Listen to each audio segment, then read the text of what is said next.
April 9th, 1945. The transport ship General W.P. Richardson pitched through Atlantic swells 300 miles from New York Harbor. Below deck, in a cargo hold converted into a makeshift prison, Oberleutnant Friedrich Hartmann pressed his bandaged shoulder against the cold steel bulkhead and tried not to scream. The morphine had worn off hours ago.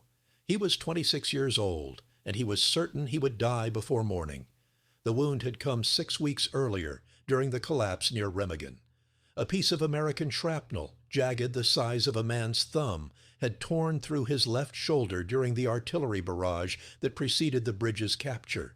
He remembered the impact, not pain at first, but pressure, as if someone had punched him with tremendous force. Then the blood, darker than he'd expected, soaking through his uniform in warm pulses.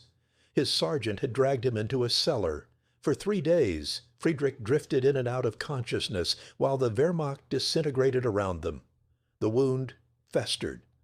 By the time American medics found them, his shoulder had swollen to twice its normal size, hot to the touch, streaked with red lines climbing toward his neck.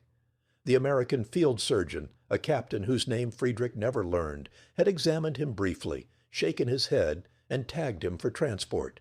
Sepsis, the man said to his assistant in English. Friedrich understood enough to know it meant blood poisoning. It meant death, probably, but slower than a bullet.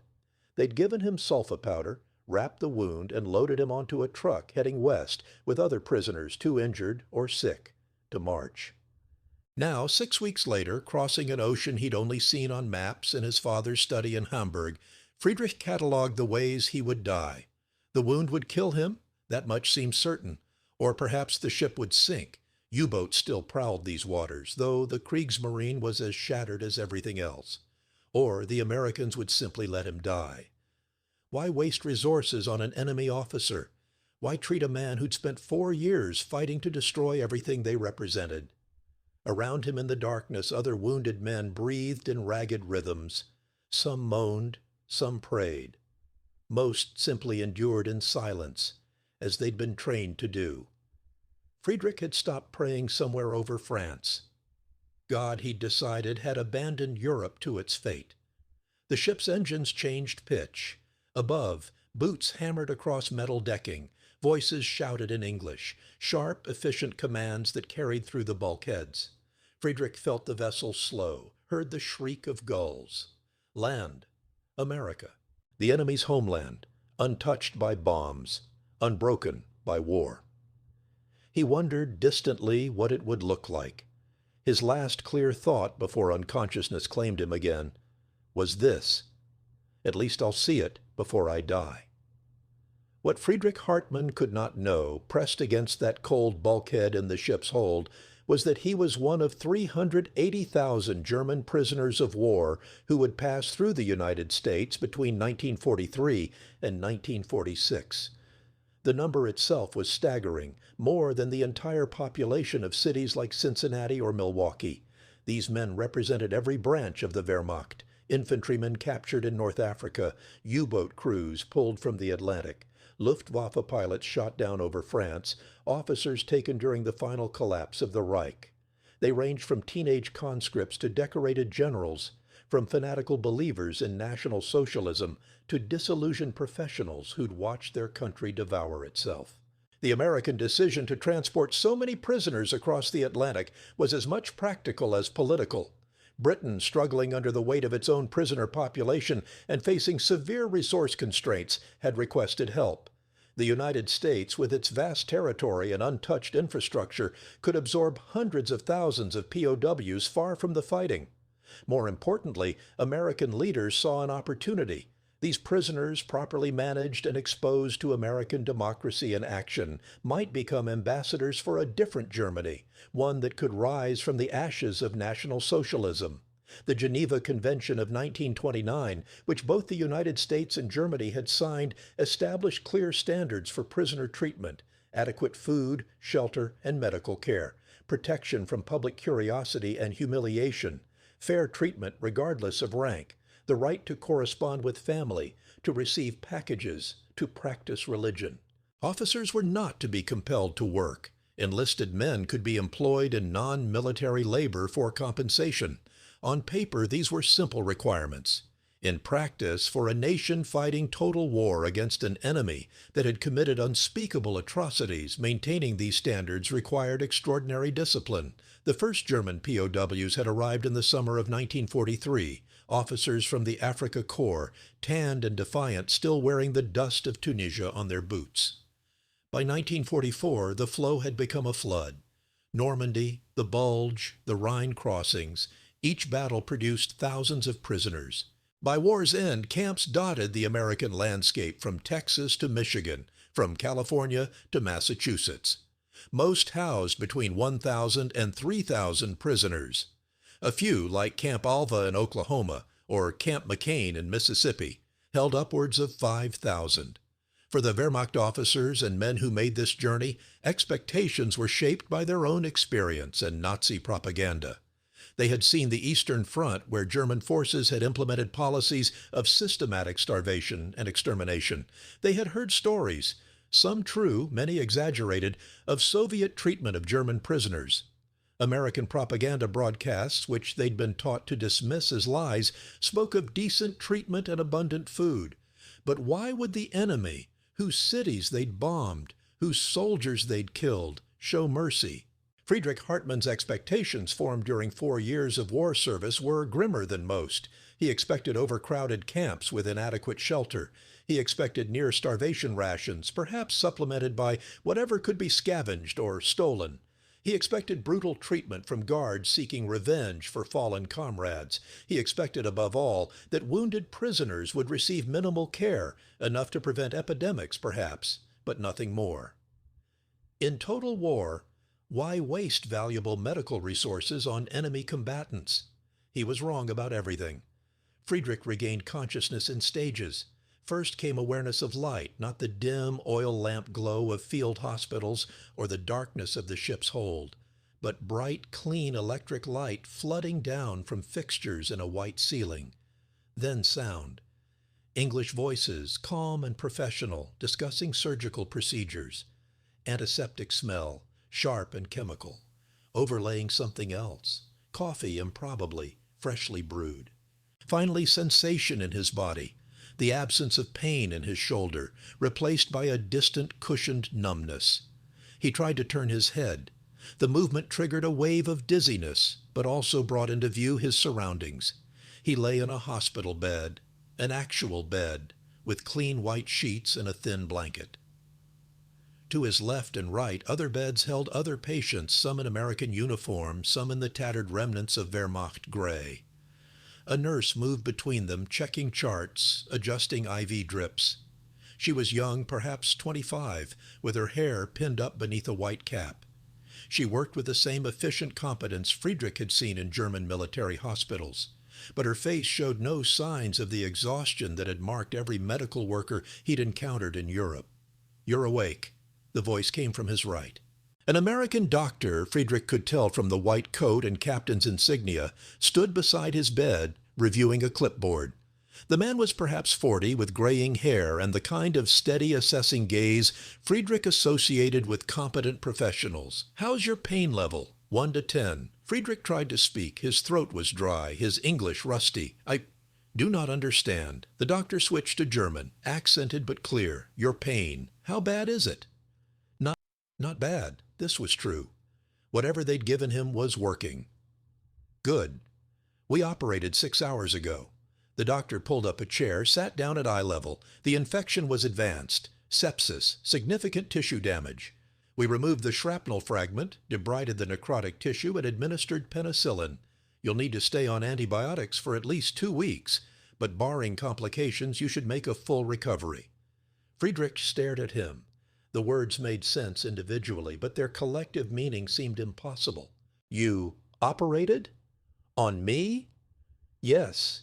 You were triaged as critical when you came off the transport.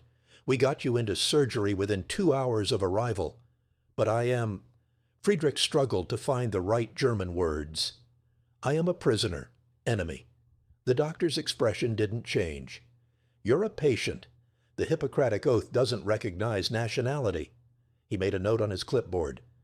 You'll be transferred to the POW camp at Camp Shanks once you're stable, probably in 3 or 4 days. Until then, you're our responsibility." He stood to leave, then paused. "One more thing, Lieutenant. You asked the medic on the transport why you weren't left to die. He told me you seemed surprised. To be clear, we don't operate on the expectation that patients will die. We operate so they'll live. That's the job." After he left, Friedrich lay in the electric brightness and tried to process what had happened. No waiting line. No triage that prioritized Americans over Germans. No cursory examination, followed by a shrug and a morphine shot to ease the dying. They had saved his life, actively, deliberately, expensively. The surgery alone must have cost hours of skilled time, precious antibiotics, resources that could have been used on American soldiers. The nurse returned with a cup of water and 2 pills. "For pain," she explained in simple German, "and your fever." She helped him sit up enough to swallow them, her hands efficient but not rough. When she saw him staring at the IV line in his arm, she smiled slightly. "Saline and penicillin. The wonder drug. You're lucky. We've got plenty now. A year ago, you might not have made it." "Why?" The question escaped before Friedrich could stop it. "Why treat me like this?" She adjusted his blanket, her expression matter of fact. "Because that's what we do." "Next question?" But Friedrich had no next question. He had only the dizzying realization that everything he'd been told, everything he'd believed about the enemy, was built on sand. If they were wrong about this, about the most basic question of whether Americans would let wounded prisoners die, what else might they be wrong about? The transformation of Friedrich Hartmann's understanding began not with grand revelations, but with accumulated details, each small and concrete, each impossible to dismiss. 3 days after his surgery, when his fever had broken and his wound showed no signs of further infection, 2 military police officers arrived to transport him to Camp Shanks in Orangeburg, New York. They were neither friendly nor hostile, simply professional. One of them, noticing Friedrich's difficulty with his wounded shoulder, adjusted the handcuffs to accommodate the bandaging. A small gesture, perhaps, but one that spoke volumes about systematic training in proper prisoner treatment. The camp itself, glimpsed through the windows of the transport truck, looked nothing like what Friedrich had imagined. No desperate improvisation, no mud and barbed wire thrown together in haste. Instead, rows of sturdy wooden barracks, painted the same olive drab as American military buildings everywhere, paved roads between structures, street signs in English and German, a water tower rising above the compound like a lighthouse. Everything precise, ordered, clean in a way that seemed almost aggressive in its competence. Processing took 4 hours.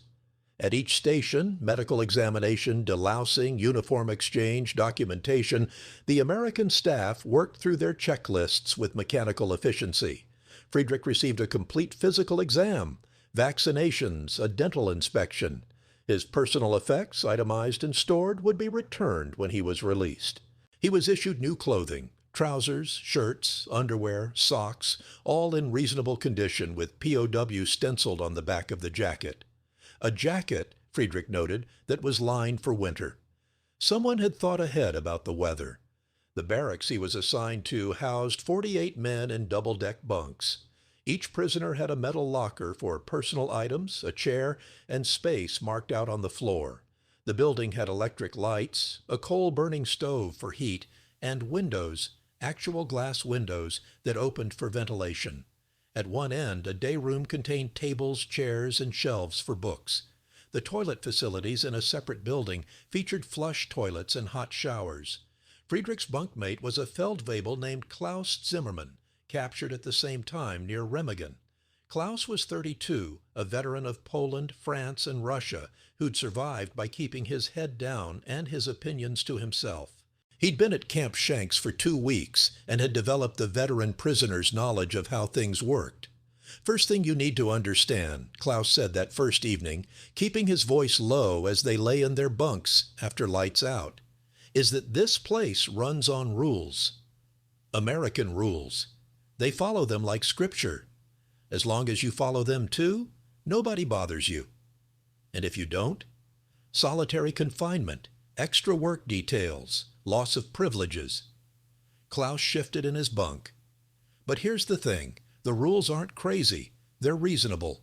Don't try to escape, don't fight with other prisoners, don't destroy property, don't disrespect the guards. Basic stuff. And they apply the rules to everyone the same way.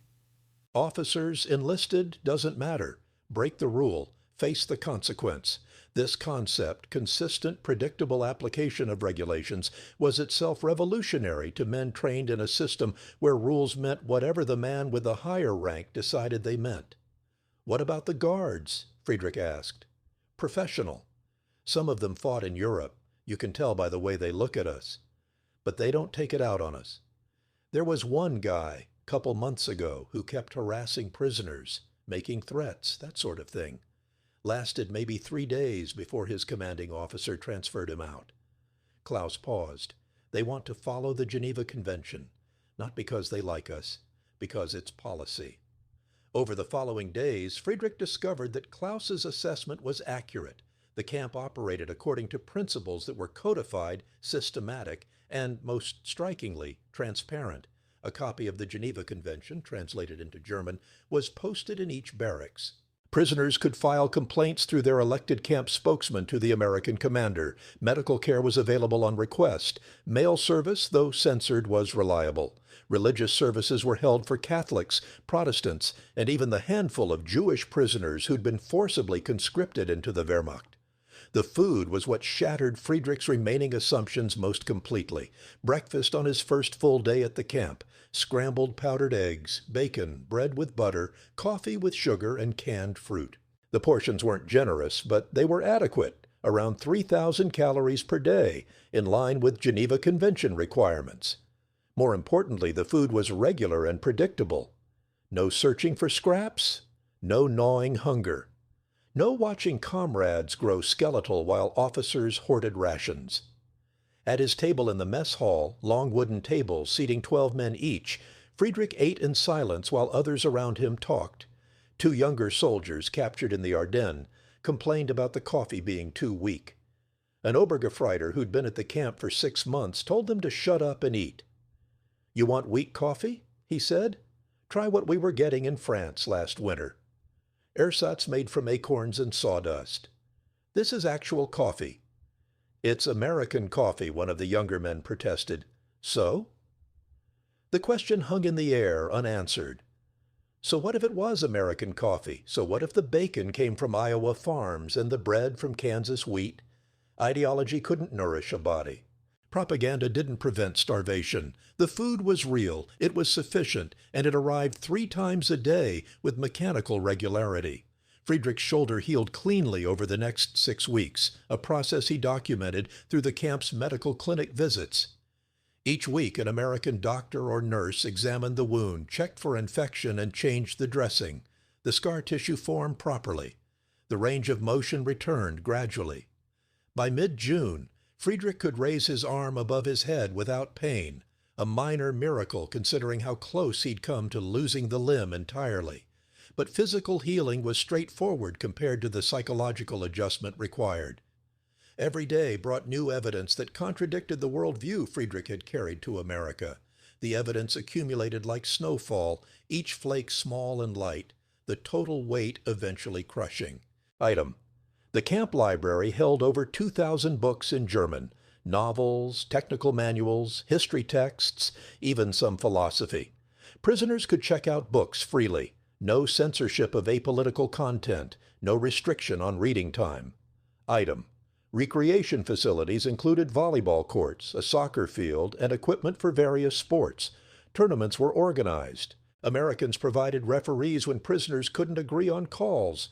The wounded were encouraged to exercise moderately to aid recovery. Item: prisoners received pay for work performed, 80 cents per day in camp scrip, redeemable at the canteen for candy, cigarettes, toiletries, and other goods. Officers under the Geneva Convention could not be compelled to work, but could volunteer. Those who did received the same pay as enlisted men. Item: A prisoner orchestra performed concerts twice weekly. The Americans provided instruments, violins, a cello, brass instruments, drums. Some had been donated by local civilians. Others were military surplus. The quality varied, but the fact of their existence was what mattered. Item. The camp newspaper, printed weekly, contained news from Germany compiled from American and neutral sources. The content was heavily filtered, but it was news, actual information about home. However grim, Friedrich learned that Hamburg had been bombed repeatedly, that Soviet forces occupied Berlin, that the Reich had surrendered unconditionally on May 8th. Each piece of news was a hammer blow, but at least it was truth. The contrast between camp life and Germany's collapse created a cognitive dissonance that some prisoners resolved by denial, and others through slow, painful acceptance. Friedrich watched his fellow prisoners divide into camps. Some maintained that the comfortable conditions were a temporary trick, that any day now the Americans would reveal their true intentions. Others argued that America's wealth allowed for generosity that wouldn't last once resources grew scarce. A third group, smaller, quieter, began to question everything they'd been taught about the enemy. Friedrich gravitated toward this third group, though he was careful about expressing doubts openly. In a community of prisoners, trust was complicated. Some men were genuine believers in National Socialism, willing to report defeatist talk or criticism of the party. Others were simply frightened, clinging to old certainties because uncertainty was more terrifying than comfortable lies. Klaus Zimmermann, his bunkmate, fell somewhere in the middle. He wasn't a Nazi. Friedrich had learned to distinguish true believers from those who joined the party for career reasons, but neither was he ready to embrace the Americans as liberators. "They can afford to be generous," Klaus said one evening in July as they walked the perimeter path during recreation time. "They didn't lose any cities. Their factories are running. Their farms are producing. Why wouldn't they feed us well? It costs them nothing." "It costs them something," Friedrich replied. "Time, resources, attention. They could just dump us in camps with minimal supervision and let us figure it out. Instead, they've built this entire system to look good for the Geneva Convention observers. Maybe. Or maybe they actually believe in following rules, even when it's difficult." Klaus shook his head. "Nobody follows rules when it's difficult. That's not how people work." But the evidence kept mounting that, somehow, the Americans did. In August, when a prisoner died of a heart condition, an older officer whose heart had been weakened by years of stress, the camp held a proper military funeral. The man was buried with honors, a German flag draped over his coffin, prisoners standing at attention while a Lutheran chaplain spoke. American officers attended, caps removed, standing respectfully at the back. No mockery, no desecration, simply recognition that a soldier had died, regardless of which army he'd served. The same month brought a new program, educational classes. American authorities, in cooperation with German prisoners selected for their anti-Nazi credentials, began offering courses in English, mathematics, basic science, and, most controversially, democratic government. Attendance was voluntary, no punishment for refusing, no special privileges for participating, just an opportunity to learn. Friedrich, whose English was still rudimentary, enrolled in the language class. His teacher was a Hauptmann named Werner Schultz, a career officer who'd been quietly opposed to the Nazi regime and had surrendered his unit at the first opportunity. Schultz had been teaching at the camp for 3 months and had developed a curriculum that used everyday situations, mess hall conversations, camp announcements, American newspapers, as learning material. "The language itself is ideologically neutral," Schultz told the class during their first meeting, "but understanding English gives you access to information. Information gives you choices. Choices give you agency. Remember that." The class of 20 men met 3 times weekly in one of the recreation halls. They practiced pronunciation, learned vocabulary, worked through grammar exercises that Schultz had written out by hand. The work was tedious and difficult, but Friedrich persisted. He'd spent 4 years following orders without question. Learning to think and communicate independently felt like recovering a faculty he'd forgotten he possessed. By September, Friedrich could read simple English texts with a dictionary. By October, he could follow spoken conversations if speakers talked slowly. In November, he worked up the courage to speak English with one of the American Guards, a sergeant from Wisconsin named Miller, who supervised the work detail Friedrich had volunteered for. "You're doing good," Miller said after Friedrich had stumbled through a question about farming. Miller's family ran a dairy farm near Green Bay. "Keep at it.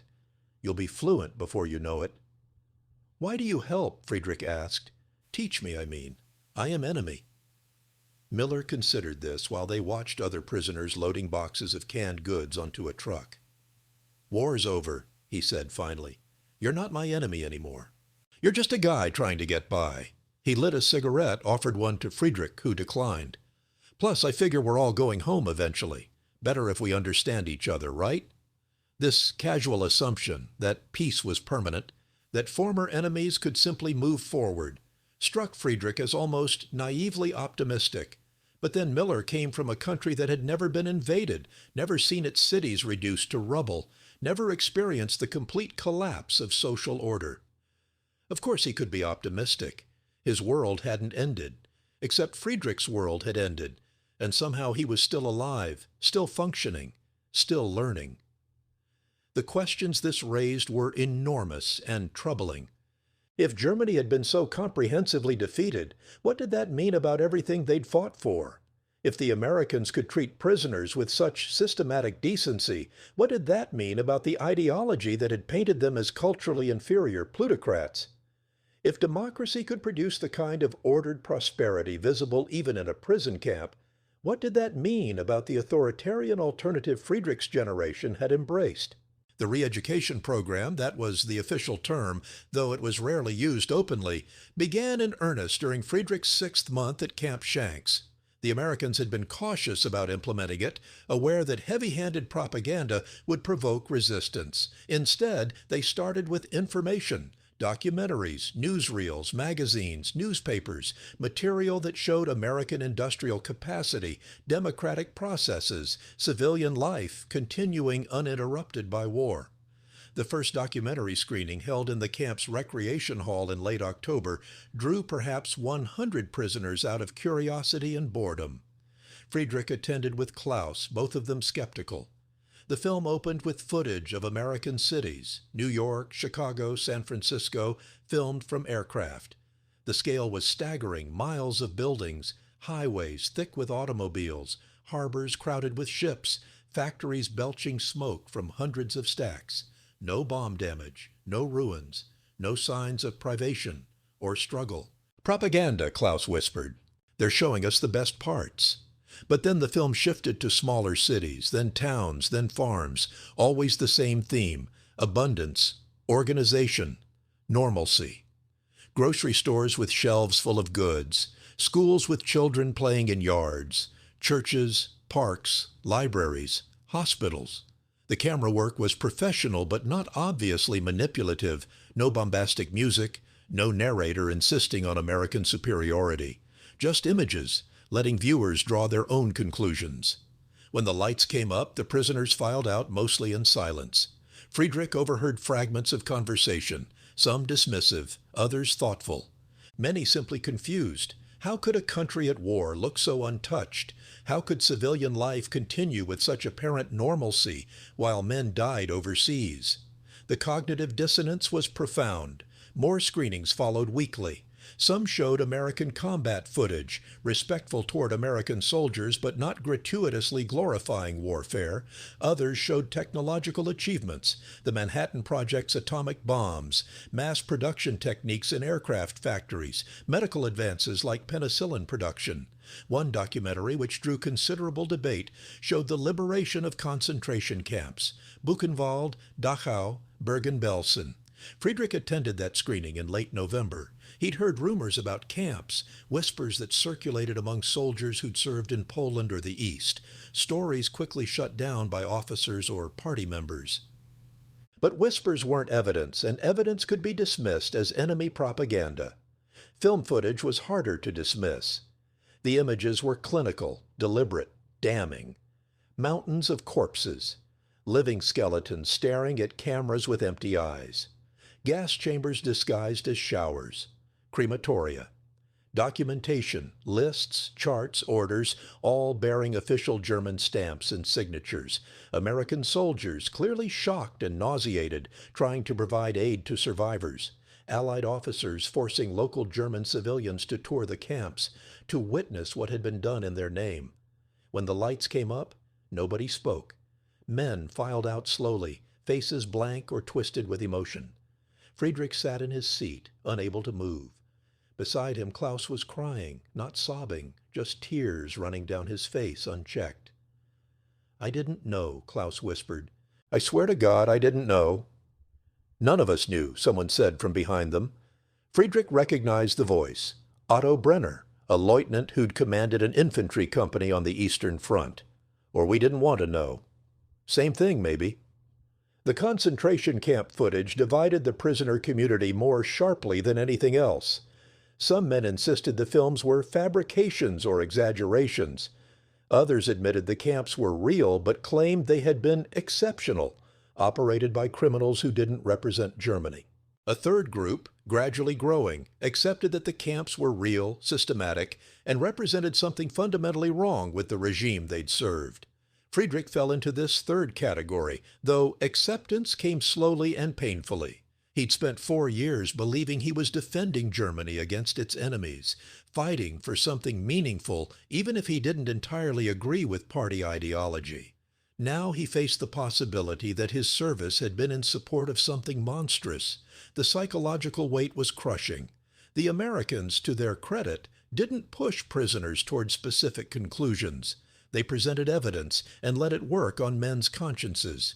Some prisoners were selected for more intensive re-education, men identified as potentially influential in post-war Germany, or those who showed genuine openness to democratic ideas. Friedrich, perhaps because of his language studies and Schulz's recommendations, was invited to join an advanced program in December. The program, limited to 30 prisoners, met 3 times weekly. Sessions were led by a mix of American officers and carefully vetted German prisoners with academic backgrounds. Topics ranged from political theory to economics to social organization. The approach was Socratic. Questions rather than lectures, discussions rather than indoctrination. What is democracy? How do checks and balances prevent tyranny? What role should individual rights play in governance? How can a society recover from moral collapse? These were not abstract questions. They were intensely personal, forcing prisoners to confront their complicity and consider what kind of Germany they wanted to help build. Some men struggled with the discussions, unable to abandon beliefs that had structured their entire adult lives. Others embraced new ideas with the fervor of converts. Friedrich found himself somewhere in the middle, accepting that change was necessary but uncertain about what form it should take. The program also included practical elements. Prisoners learned about American governance structures, how bills became laws, how courts operated independently, how free press functioned as a check on government power. They studied the American Constitution, debated the Bill of Rights, discussed how federal and state powers were balanced. For men trained in authoritarian systems where the Führer's will was law, these concepts were alien and challenging. The idea, explained one of the American instructors, a Major Davidson who taught political science before the war, isn't to make you into Americans. It's to show you that democratic systems can work, that individual rights and social order aren't mutually exclusive, that there are alternatives to fascism and communism. But Germany isn't America, one prisoner objected. We have different history, different culture. What works here might not work for us. True, Davidson acknowledged, which is why we're not prescribing specifics. We're offering principles, rule of law, government accountability, protection of minorities, peaceful transfer of power. How Germany applies these principles will be up to Germans, but the principles themselves aren't culturally specific. They're universal human needs. These discussions continued through winter into early 1946. By then, the war in Europe had been over for 9 months. Germany existed under Allied occupation, divided into zones, its cities in ruins, its people struggling with hunger and displacement. News from home was grim. millions dead, infrastructure destroyed, economy collapsed, society fragmented. For prisoners in American camps, the distance from these horrors was both a privilege and a torment. They were safe, fed, housed, while their families starved. The American authorities permitted prisoners to send letters home monthly, though mail service to occupied Germany was unreliable. Friedrich wrote to his mother in Hamburg, or where Hamburg had been before the firestorms. He had no idea if she'd survived, if his letters would reach her, if she'd receive his words before starvation or disease claimed her. The uncertainty was maddening. In February, he received his first letter from home. His mother lived. Their house had been destroyed, but she'd survived in a public shelter and was now living with relatives in the countryside. Food was scarce, she wrote. Fuel almost non-existent, but they were managing. She was careful in her language. Letters were censored by both American and British occupation authorities, but her relief that Friedrich had survived came through clearly. She asked nothing about the war, made no reference to politics or ideology. She simply wanted her son to come home. Friedrich read the letter 3 times, then folded it carefully and placed it in his footlocker beneath his spare uniform. Coming home. The phrase seemed almost meaningless. What was he coming home to? A destroyed country? A devastated society? A nation that would spend decades atoning for crimes it had committed? And what role would he play in that recovery? What skills did he have beyond following orders and organizing military logistics? The spring of 1946 brought changes to Camp Shanks. Repatriation began for some prisoners, mostly enlisted men, agricultural workers, and those deemed least contaminated by Nazi ideology. Officers and specialists with valuable technical knowledge were retained longer. Some moved to special facilities where they worked on projects for American military or intelligence services. Friedrich, as a junior officer without specialized technical skills, fell into a liminal category. He wasn't high-ranking enough to possess valuable strategic information, but his participation in the re-education program marked him as someone potentially useful for rebuilding Germany. In April, he was approached by Major Davidson about a proposal.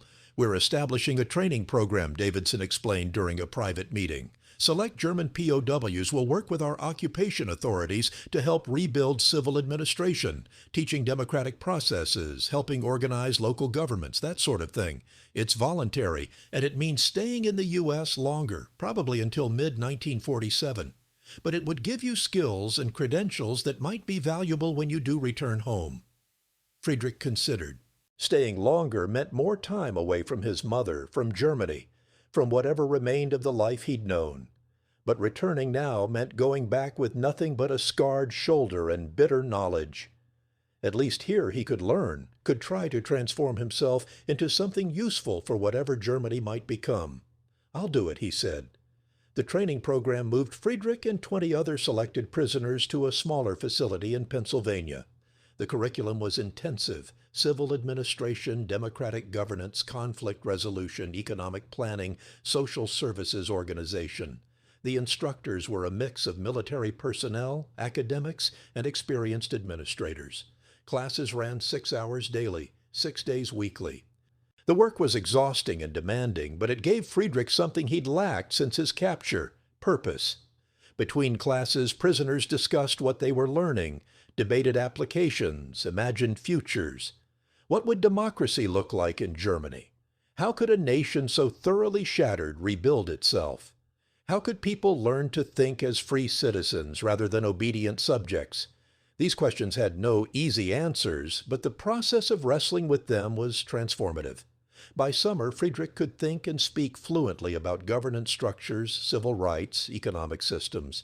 He could analyze social problems systematically, could distinguish between symptoms and root causes, could design programs to address community needs.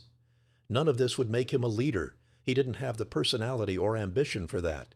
But it might make him a competent administrator, someone who could help rebuild the basic structures of civic life. In September 1946, 18 months after his capture, Friedrich received notice that he would be repatriated in November.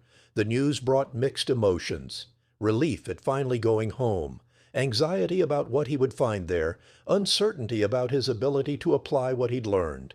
The America he'd experienced, prosperous, orderly, confident in its systems, bore little resemblance to the Germany he'd known even before the war, let alone the ruined landscape he'd be returning to.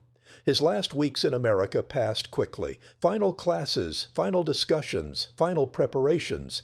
The American authorities provided each graduate of the training program with certificates documenting their coursework, letters of recommendation, and small amounts of currency.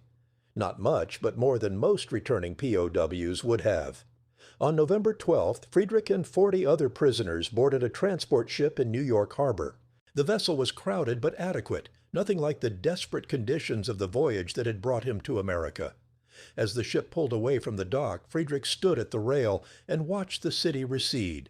Towers of steel and glass rising from the harbor, bridges spanning impossible distances, the whole vast machinery of American civilization humming along undisturbed by the catastrophe that had consumed Europe. "Thinking you'll miss it?" Klaus Zimmermann asked. He was also being repatriated, also headed back to a country he barely recognized. "I don't know," Friedrich admitted. "I'm grateful for what I learned here, for surviving, for being treated like a human being instead of an enemy. But it's not home." "No," Klaus agreed. "Home is rubble and rations and occupation. Home is figuring out how to live in the ruins. Home is starting over from nothing." The voyage took 12 days. Unlike the journey west, which Friedrich barely remembered through fever and pain, he remained conscious and alert throughout. He spent hours on deck, watching the Atlantic pass beneath the ship's hull, thinking about everything that had changed. He'd arrived expecting death and found preservation. He'd expected punishment and found education. He'd expected his captors to be monsters and found them to be men who believed in systems and rules and the possibility of redemption. The question that haunted him was whether Germany could change as profoundly as he had. Could a nation that had embraced totalitarianism learn democracy? Could a people who'd accepted genocide as policy rebuild a decent society? Could individuals who'd followed orders without question learn to think for themselves? He had no answers. He had only a scarred shoulder, a head full of borrowed ideas, and a desperate hope that somehow, impossibly, Germany might yet rise from the ashes of its own making. The ship docked at Bremerhaven on November 24, 1946. Friedrich Hartmann, along with hundreds of other repatriated prisoners, descended the gangway into a country that looked nothing like the one he'd left. The port facilities were bombed-out shells. The city beyond was rubble, not partially destroyed, but systematically leveled, as if some angry god had stomped it flat. People moved through the wreckage like ghosts. Thin, shabby, defeated. The contrast with America was absolute and crushing. After 18 months of adequate food, clean quarters, and systematic order, returning to this devastation felt like falling from a dream into nightmare. But it was real. This was Germany now, broken, occupied, struggling simply to survive. Rebuilding would take decades. Democracy, if it came at all, would be a long time coming. Friedrich collected his discharge papers, his certificates, his small amount of currency. The British occupation authorities checked his documents, asked a few questions about his time as a POW, and waved him through. He was free to go, free to find his mother, free to search for work, free to figure out how to live in a nation that had destroyed itself. Before leaving the port area, he stopped at a makeshift cafe where returning prisoners could get hot soup and bread. The soup was thin, the bread coarse, but it was warm. He sat at a communal table with other men, all wearing the same haunted expression of those returning from captivity to find home unrecognizable. "Where were you held?" asked the man next to him, an older Oberst with hollow cheeks and tired eyes. "America. New York State, then Pennsylvania." The Oberst grunted. "Lucky. I was in France. French camps were difficult." Friedrich thought about the hospital bed with clean sheets, the surgery that had saved his life, the classes in democratic governance, the letters from home, the systematic adherence to Geneva Convention standards. "Yes," he said quietly, "I was lucky." He finished his soup, shouldered his pack, and walked out into the ruins. Somewhere in this devastation his mother waited. Somewhere in this wreckage a new Germany would have to be built. He didn't know if he could help build it. Didn't know if the ideas he'd learned in America could take root in soil this poisoned. But he would try. That, at least, he owed to the doctors who'd saved his life, to the teachers who'd challenged his thinking, to the country that had treated him with a humanity his own nation had so thoroughly abandoned. The story of 380,000 German prisoners in America, Friedrich's story, was ultimately about the power of systems to shape human behavior, about the possibility of redemption through principle rather than passion, about the slow, difficult work of rebuilding both nations and individuals. Not every prisoner emerged transformed. Not every man accepted the lessons offered. But enough did that. When democracy finally took root in West Germany, it could draw on a generation of men who'd seen an alternative to authoritarianism and found it, against all expectations, worth building. Friedrich Hartmann never became famous. He returned to Hamburg, found work in municipal administration, helped organize local governance structures under British occupation, married, raised children, and died in 1987 at age 68. His obituary mentioned his military service briefly, focused mainly on his decades of civic work. But in his home, his children found the certificates from his American training program, carefully preserved. On the back of one, in his handwriting, was a single sentence in English. They expected hell, but found humanity instead. That sentence captures the profound dissonance experienced by German POWs who came to America expecting vengeance and discovered something more complicated, a system that valued rules over retribution, that saw even enemies as human beings deserving of dignity, that believed in the possibility of change. It was a lesson written not in propaganda but in daily practice, in surgeries performed on wounded prisoners, in adequate food provided reliably, in education offered freely, in consistent application of law regardless of nationality. For all its imperfections, and American society in 1945 had many, this systematic commitment to principle over passion represented something genuinely different from what these men had known. It didn't excuse American racism, didn't negate American imperialism, didn't make the United States morally superior in any absolute sense, but it did demonstrate that societies built on democratic principles could, at their best, extend those principles even to defeated enemies. The legacy of this program extends beyond individual transformations. When West Germany rebuilt itself as a democracy after the war, it drew on multiple sources: the Marshall Plan's economic support, the Allies' political guidance, German intellectuals' moral reckoning.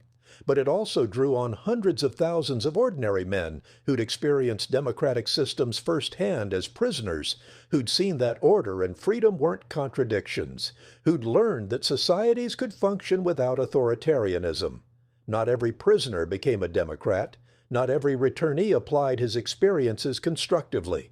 But enough did that, the Federal Republic of Germany, founded in 1949, could build on a foundation that included men who'd learned democracy not from books, but from daily life in American camps. It was an improbable legacy from an improbable program. Enemies transformed not through punishment, but through systematic decency. Friedrich Hartmann's shoulder healed completely. The scar remained, a white line crossing his left shoulder blade, visible every time he undressed. But the deeper scars, the ones carved into consciousness by war, defeat, and unexpected humanity, those shaped the rest of his life. He never forgot the surgeon who'd operated on him without question, the guards who'd treated him professionally, the teachers who'd challenged him to think differently. These memories stood as permanent counter-arguments to despair, as evidence that even in humanity's darkest hours, systems of decency could prevail over systems of vengeance. The 380,000 German prisoners who passed through American camps between 1943 and 1947 had wildly varying experiences. Some were held in harsh conditions in labor camps in the South. Some faced hostility from guards or local populations. The program was imperfect, occasionally cruel, sometimes discriminatory. But for many, perhaps most, the experience was fundamentally different from what they'd expected. Not perfect, but decent. Not loving, but respectful. Not freedom, but dignity. That difference mattered. In the reconstruction of Germany, in the Cold War competition between democratic and communist systems, in the long process of European integration, these experiences rippled outward. Men who'd been prisoners told their children about American camps. Those children told their children. The story became part of Germany's collective memory, that even in total war, even after unspeakable crimes, some systems chose principle over vengeance. It's a lesson worth remembering in any age, in any conflict, that how we treat our enemies defines us as much as how we treat our friends, that systems matter more than intentions, that the hardest test of principles comes when following them seems most difficult.